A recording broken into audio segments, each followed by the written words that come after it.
wa ta'ala, who has given us the opportunity, the ability to come to His house. We ask Allah subhanahu wa ta'ala to accept our sacrifice.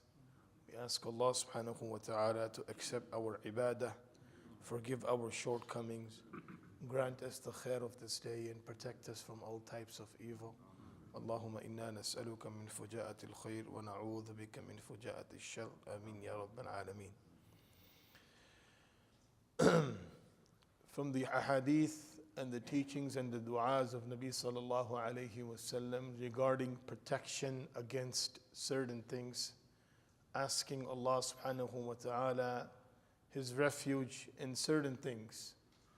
As we mentioned in the supplications of the Prophet sallallahu alaihi wasallam, you find two things: the supplication of asking what is good and khair, and the supplication of seeking protection and refuge in those things that are not good and beneficial for this believer in this dunya and in the life of hereafter. Yesterday we shared certain things that in which Nabi sallallahu alayhi wasallam recommended us to ask Allah subhanahu wa ta'ala's protection against. Number one, Allahumma inni a'udhu bika. We ask Allah subhanahu wa ta'ala's protection against certain things, shamatat al-a'da, su'il qada, that we ask Allah's protection against decisions that are made that are wrong, mockery of those who are our enemy, and things of that nature. Today's narration, we are going to share four more things in which the Prophet ﷺ has recommended us to stay away from and ask Allah Azza wa Jal's protection against. The Prophet Aisha radiallahu anha, she mentions that kana min du'a'i or kana Nabiyyu sallallahu alayhi wasallam yaqul. The Prophet sallallahu alayhi wasallam would always say this, or he would supplicate with this, asking Allah subhanahu wa ta'ala's protection again. Allahumma inni a'udhu bika min al-kasli wal-harami wal-maghrami wal-ma'tham. Now you can look at all these four things in which the Prophet sallallahu alayhi wasallam is asking Allah's protection. There are certain things, these are things that are beneficial for a person not only in this world but in the life of hereafter. The first thing that the Prophet ﷺ is asking protection against is al-kasl. And you will see that in many of his du'as, he's asking Allah subhanahu wa ta'ala to protect him from laziness. Al-kasl means laziness. What is laziness? Laziness is neglecting your responsibility, what Allah has given you. Every individual has been sent in this world with responsibilities. And it is his or her duty to fulfill those responsibilities. And when a person neglects those responsibilities and does not fulfill them, then that is defined as laziness. And this is something that destroys a person completely. When a person, he is ignoring his responsibility and completely leaving what Allah subhanahu wa ta'ala has ordered him to do, then after that his life becomes waste because he has nothing else to do in this dunya. Everyone who has been sent into this dunya is to establish the ahkam, establish the orders of Allah Azza wa Jal in their life.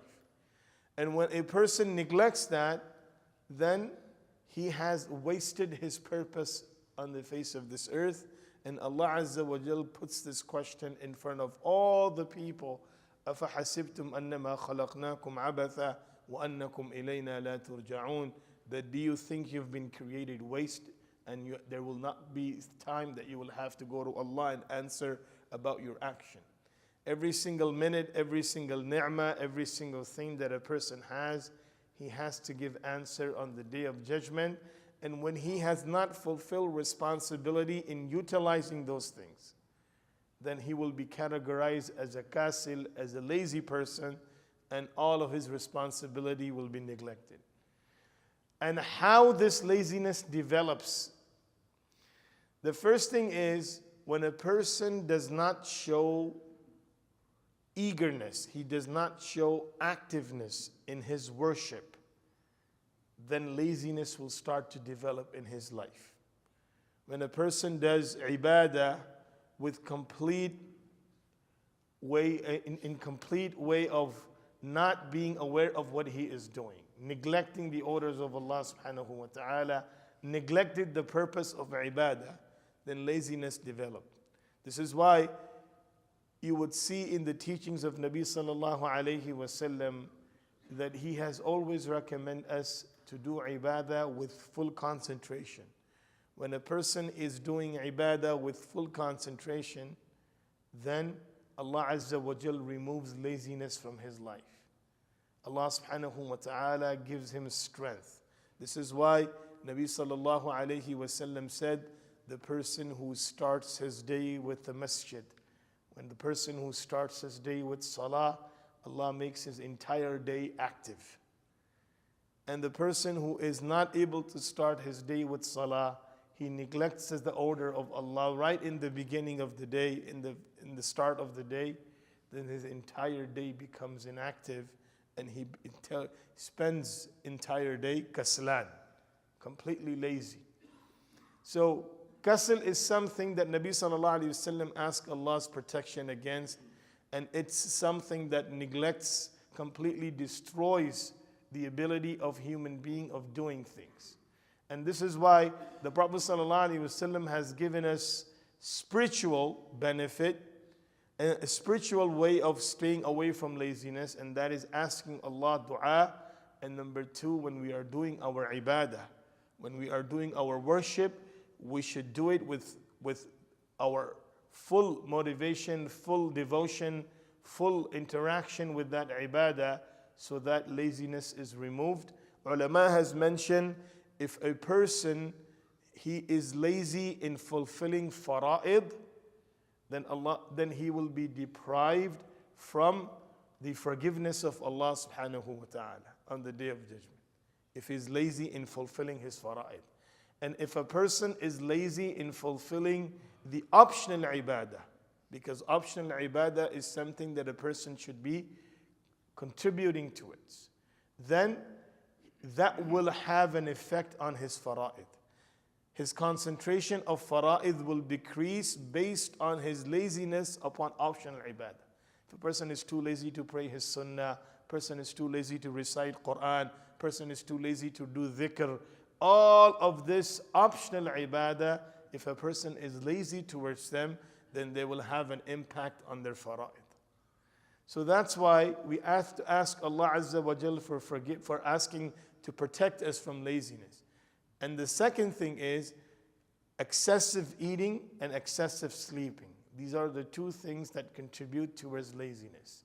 So physically, the Prophet ﷺ has told us to stay away from laziness by eating what less and by sleeping what is adequate and not more than what is needed. And at the same time, showing full activeness in our ibadah. This way, laziness will be removed from our life. The second thing that Nabi sallallahu alayhi wasallam seeks protection against is al-haram. Haram is an old age where you are dependent upon other people. You're feeble, you're completely weak, you cannot move around, you cannot do your things with your own hand. You need someone's assistance at all time. So that's the second thing that Nabi sallallahu alayhi wasallam is asking Allah's protection against. Allahumma inni a'udhu bika min al-haram.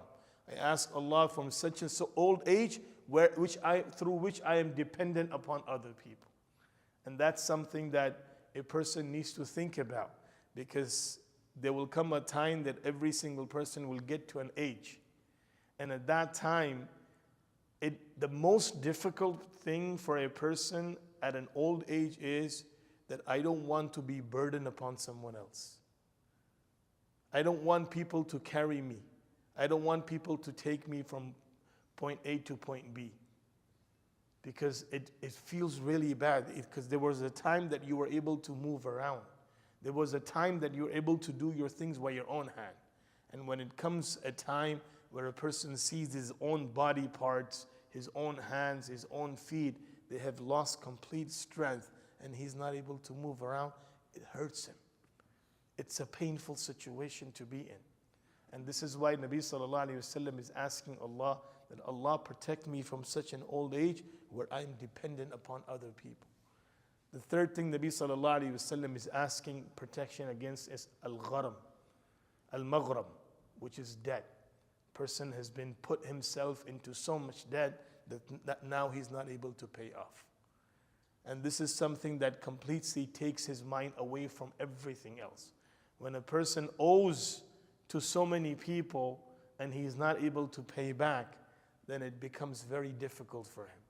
And the fourth thing that Nabi sallallahu alayhi wasallam is asking Allah's protection against is al-ma'tham, which is sin, any type of disobedience. Why?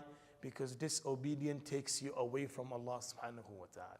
And when you are away from Allah subhanahu wa ta'ala, then you are closer to the avenues of shaitan, and it becomes easy for you to disobey even more.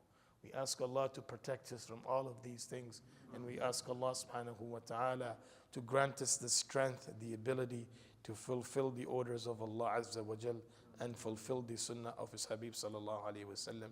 Ameen ya Rabbal Alameen. جزاكم الله خيرا سبحان الله وبحمده سبحانك اللهم وبحمدك ونشهد أن لا إله إلا أنت نستغفرك ونتوب إليك.